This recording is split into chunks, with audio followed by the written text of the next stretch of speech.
Eh bien bonjour tout le monde, nous voilà arrivés dans la seconde partie de la levée de doute sur une fuite possible sur le circuit de refroidissement de la Clio 2 RS Mini Cup. Je vous convie à regarder la première partie. Pour info, j'ai vu qu'il y avait environ un demi non, vous voyez à peu près ça, puisque c'était jusqu'au niveau, elle s'était pas vidé complètement au niveau mini, c'était passé un peu en dessous du mini maxi où je le mets au niveau mini. J'ai vu quelques gouttes, je vous renvoie à la vidéo première partie. J'ai fait un test pendant plus d'une heure arrêté au ralenti, puisque moi je peux pas faire autrement, dans la résidence, elle est déclassée mini cup, elle est, vous avez compris, interdite de rouler sur la voie publique. Il y avait de la pression quand j'ai débouché, donc la pression était là et je n'ai pas constaté de fuite. Mais comme je disais donc à la fin du premier test, je ne pouvais pas en rester là, je roulerai avec une appréhension. De toute façon, quoi qu'il arrive, je vais rouler même si je dois le réparer avec au moins les 2-3 premiers tours pour regarder que ça se vide pas. Et pour ça, donc, pour lever totalement le doute, je me suis mis en tête d'acheter un nouvel outil qui va me permettre manuellement de mettre sous pression le circuit de refroidissement de la voiture. J'ai cherché un peu partout, à la fin, maintenant depuis 14 ans, mon garage, il devient carrément un garage pro avec tous les outils que j'ai. Et j'ai donc trouvé un outil en deux parties. Une partie, je vais vous montrer en Angleterre, et l'autre partie est en Allemagne. Alors, on va d'abord à la présentation de l'outil avant de faire le test. Donc, vous avez remarqué que j'ai remis la voiture sur ses cales en bois, je l'ai rehaussé à nouveau, parce que quoi qu'il en soit, si jamais je constate une fuite, ça s'écoulera de haut en bas, donc par le bas, et je regarderai en dessous si ça coule. En attendant, donc, je vais vous présenter ce fameux outil que j'ai trouvé en deux parties. Alors, donc, la première partie, la voilà, la plus importante, le bouchon qui va permettre de fermer et de mettre sous pression, puisque vous vous doutez que la mise sous pression du circuit de refroidissement va se faire à partir du bocal. Je l'ai trouvé en Angleterre, c'est un adaptateur universel, un bouchon adaptateur universel. Hop, Amazon Angleterre pour info. Ils en avaient, je crois que c'était le dernier, mais bon, je pense qu'ils referont. Alors l'avantage de cet outil, c'est qu'il est universel et dedans on trouve, vous voyez là, ici, 3 tailles pour adapter naturellement à la grosseur de son entrée de bocal de liquide de refroidissement. Moi, il s'est avéré que c'est la plus mince. Le système est simple, vous voyez, une fois enfoncé, on serre. Ça va naturellement tendre, écraser ici le sort de petit joint, la partie plastique, et ça va naturellement l'étendre et fermer hermétiquement l'entrée du bocal, du moins l'entrée du bocal de refroidissement liquide. Et là, je m'étais arrêté là, moi, le jour où je l'ai commandé, et je m'étais dit, c'est bon, la pompe est prévue dedans, mais j'ai bien fait de rechercher le soir parce que je vois en anglais, pompe manuel avec manomètre pas prévu. Du coup, je me lance sur le même site, je la trouve pas. Ils en donnaient une, c'est la 1135, elle est introuvable. Je leur fais un mail le soir même, mais je me dis le temps qu'ils me répondent, sait-on jamais, j'ai pas envie de perdre de temps, surtout que je vous avais dit que c'est toujours le cas. Si je trouve pas de problème ou si j'en trouve un que je peux réparer, je tourne samedi, et moi j'ai envie de tourner puisque je vais tester ma géométrie finale 100% Clio 2 Cup X65 avec la monte des triangles. Là aussi, je vous renvoie vers les 6 vidéos que j'ai faites il y a pas longtemps, que j'ai mis en ligne sur la playlist de la Clio 2 RS1. Pistarde du moins, pardon. Donc je disais, j'avais vraiment envie, j'étais pressé, donc sans attendre la réponse des Anglais, j'ai cherché sur internet, j'ai regardé quel genre de pompe manuelle pouvait faire l'affaire, j'ai regardé une vidéo sur YouTube et j'ai vu que c'était pas du tout la pompe qui préconisait, puisque c'est vous le voyez, c'est tout simplement une connexion type compresseur, puisqu'il y a de l'air sous-comprimé qui va dedans. Et j'ai trouvé une KS Tool, hop, et cette fois-ci c'est en Allemagne sur ManoMano, alors là sur Amazon UK, et puis la pompe, la voici, à manomètre. Alors c'est pas du tout celle qui était vendue à l'origine par Laser Tool, mais elle est équivalente, et puis c'est celle qu'on retrouve sur la plupart des vidéos où ils présentent cet outil sur YouTube. Donc c'est la KS Tool, pour ceux que ça intéresse, 150.1931, qui est une pompe manuelle à manomètre, et bien sûr avec la bonne connexion, type air sous pression, quoi. Je vais vous le montrer. Voilà, vous voyez, facile à faire, pour l'enlever, facile aussi. Cette pompe donc, ManoMano France, mais venant d'Allemagne, et le bouchon pour le mettre sous pression, Laser Tool, est sur Amazon UK. Le problème c'est que eux, Amazon UK, toujours pareil, très rapide, c'était annoncé samedi. Je l'ai reçu vendredi, donc un jour à l'avance, à midi. Par contre, le problème de Mano Mano, c'est que une fois en France, ça passe par Colissimo qui, d'expérience, et j'en suis très mécontent, ils respectent jamais ce qu'ils annoncent. Je devais le recevoir aussi samedi, et malheureusement, comme d'habitude, un problème indépendant de leur volonté, blablabla, le message, je l'ai reçu que lundi. C'est important pour moi, parce que si je trouve un problème, si je l'avais eu samedi, j'aurais pu commencer à l'attaquer ce week-end. Là, j'ai perdu ce week-end. Donc si je trouve un problème, il y a peut-être des chances que je puisse pas encore, en janvier, j'ai pas prévu tourner, ni en février, quoi. Alors on va voir pour ça. Hein. Donc voilà la petite présentation. Vous voyez le manomètre il est bien, hein, c'est une pompe. Voilà, c'est une pompe à main manuelle. Hein. Il y a un manomètre, il y a le branchement. Allez, on va passer sur la voiture. Alors sur la voiture, bon, vous vous rappelez épisode 1 hein, de ce travail. J'ai enlevé le filtre à huile ici. Parce que ça me donne une marge plus grande sur en particulier un tuyau que je présume possible comme une fuite. C'est un vieux tuyau quand même, maintenant il a 24 ans, 178 000 bornes, des fois il crique. Et le filtre ici m'empêchait, qui est sur la modine échangeur eau-huile, me le cachait, le tuyau et la connexion, donc je me le suis libéré. Je me suis aussi enlevé la boîte à air hein, que j'ai posée là-bas, parce que ça me permettra d'avoir une vue d'ensemble sur le circuit. Alors la pose elle est toute simple, hein. On enlève le bouchon, hop, j'essaie de cadrer, j'espère que ça se verra. On enfonce, ah là c'est trop donc il faut le détendre un peu. Je l'ai testé, ça je l'ai testé avant. Hein. Oups, non c'est au contraire, vissé, voilà. On enfonce à fond, donc vous voyez, à fond le bouchon, et arrivé là, on serre le bas. Alors assez fort, hein, puisqu'il faut que ça soit hermétique. Le manchon sous pression, il va remplacer le bouchon tout simplement. Donc il ne faut pas hésiter sans casser le truc à mettre de la pression quand même.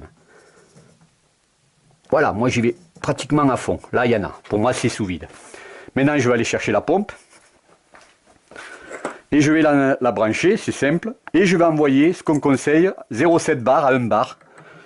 Donc le branchement de la pompe est simple. Hein. Voilà.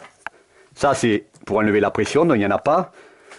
Je vais essayer mais c'est pas évident parce qu'en même temps que je filme, j'essaie quand même de faire. Donc vous voyez le baromètre, vous voyez en vert là, c'est jusqu'à 1 bar, on conseille de mettre maximum 1 bar à 0,7. Donc moi je vais m'arrêter à peu près ici déjà à 0,7.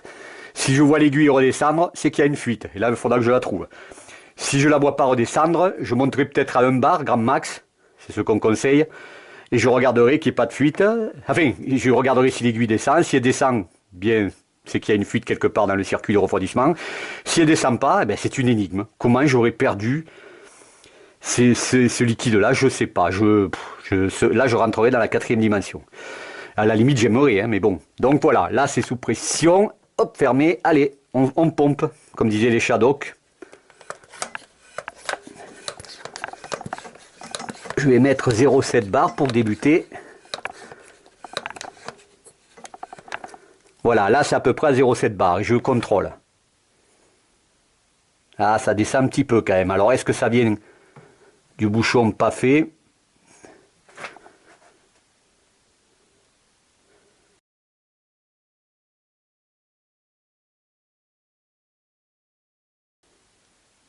Ah là ça descend plus. C'est bizarre, c'est peut-être que j'avais mal serré le bouchon. On va remonter. Là je suis pratiquement à 1 bar. Ah ouais, c'est que j'avais pas assez serré le bouchon. Parce que des fois aussi, il y a ouais, je sens un peu l'air passer là. Mais pour moi, vous voyez, il n'y a pas de fuite. Regardez l'aiguille. Elle ne bouge pas, quoi. Oh là là, c'est une énigme. Je la vois descendre un peu, mais j'ai bien peur que ça vienne du fait que j'ai mal fermé le bouchon. Je vais essayer de le remettre un peu mieux. Parce que là, s'il y avait une fuite, ça descendrait plus vite quand même. Ça descend au micron près. Voyons s'il y a une goutte en dessous, je vais voir. Là, je ne sais pas si vous filmerez. Ça, c'est rien. C'est de l'huile parce que j'ai enlevé le... Est-ce que je vois de l'huile? Je vais m'éclairer en dessous. Je vais m'éclairer. Là, elle en est où? Non, elle n'a pas bougé. Hein. Ah, là. Ouais. Là, je vois une goutte qui n'était pas sur le tuyau que je soupçonnais. Je l'essuie pour voir si elle revient. Non, elle ne revient pas. Je ne comprends pas.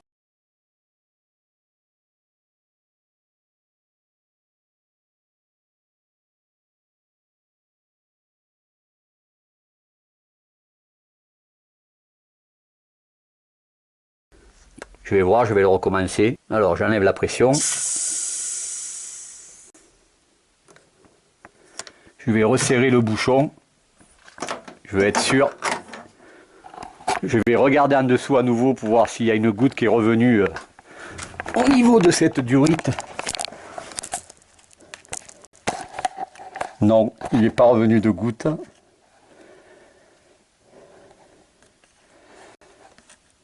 C'est vraiment infime, quoi. Cette goutte, c'est peut-être aussi un reste. Oh là là. C'est vraiment infime. S'il y a une fuite, c'est pas. Moi, j'aurais espéré voir un goutte à goutte. Je vais le resserrer, le bouchon.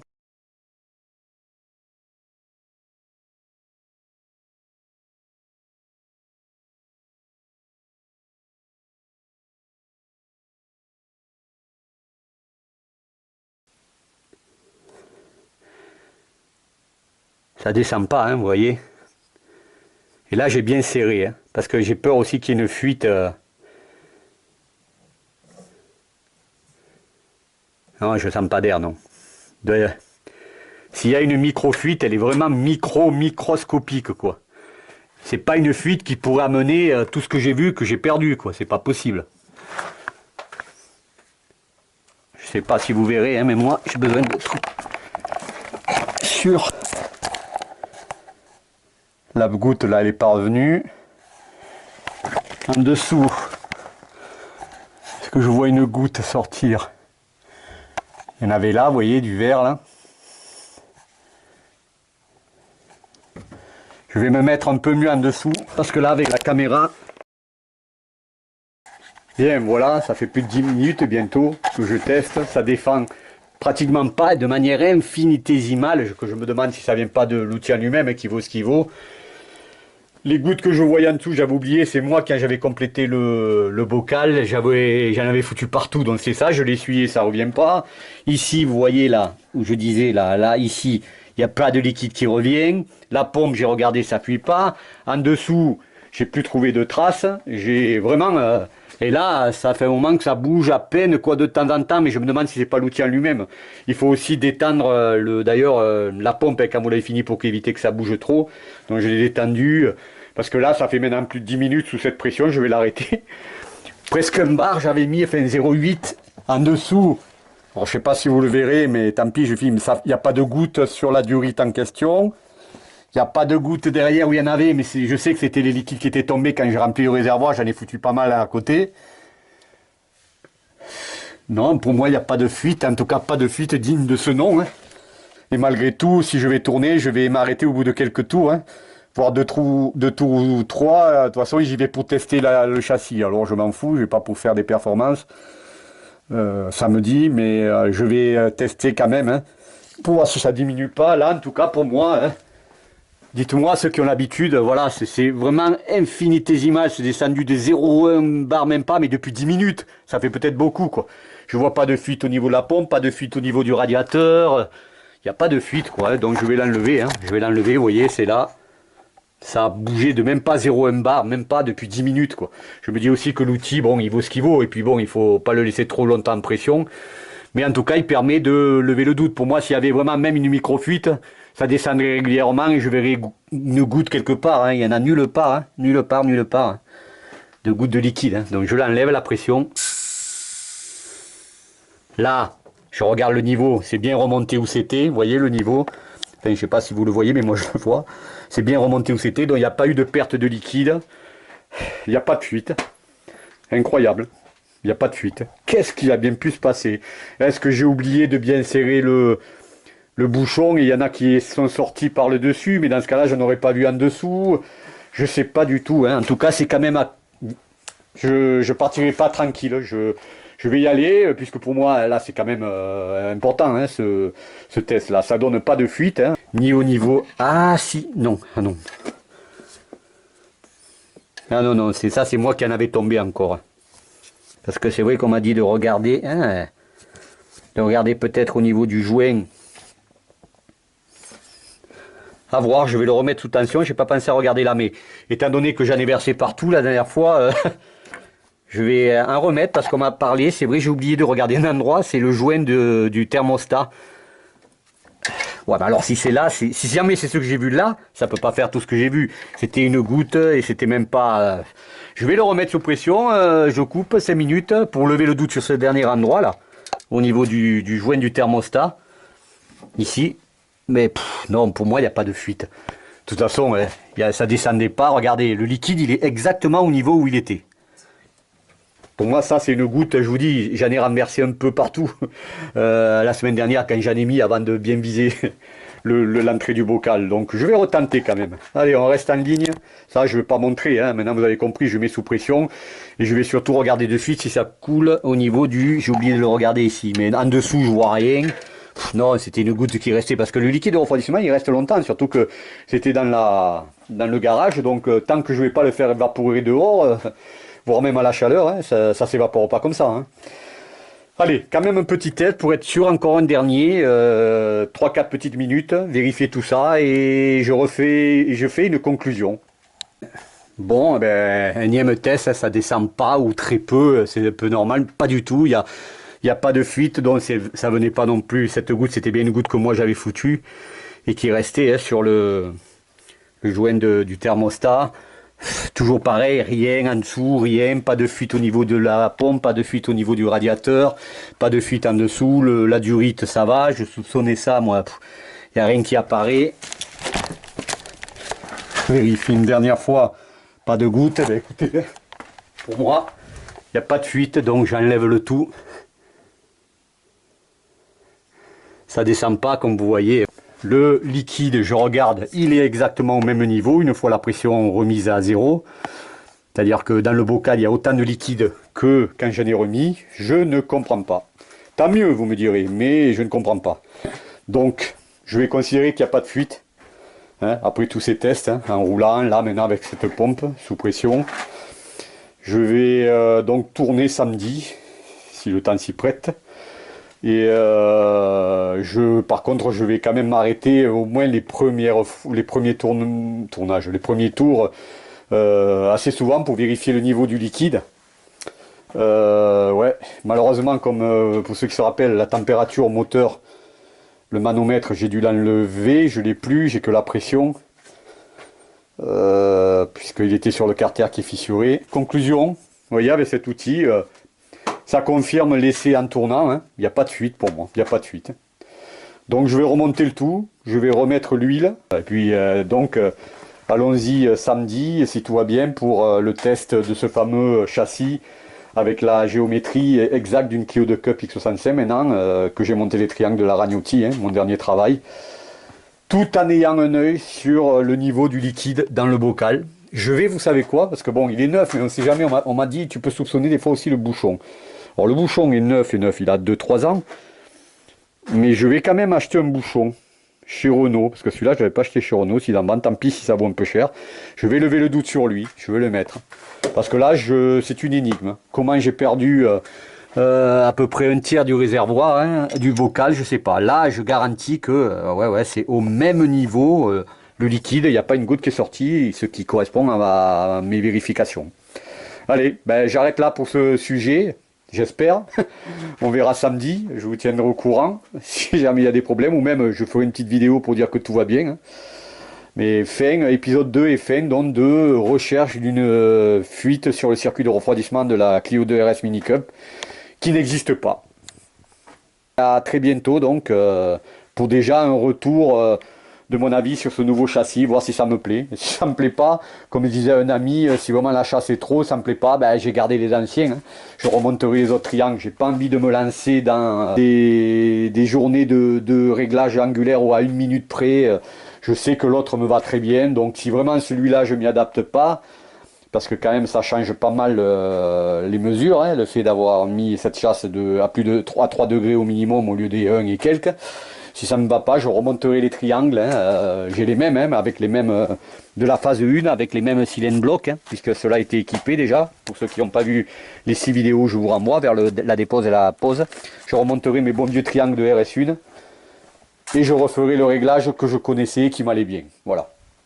Allez, rendez-vous la semaine prochaine donc. Portez-vous bien.